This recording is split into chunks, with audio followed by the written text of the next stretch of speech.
Welcome back to another technical deep dive here in the debug zone. Today we're tackling a big question and breaking it down with insights from other users. Hopefully this clears up some misconceptions and helps you get the answer you need. So buckle up, stay a little curious, and let's jump right in.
And that's a wrap.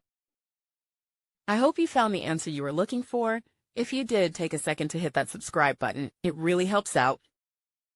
And let me know in the comments which solution worked best for you. See you next time in the debug zone.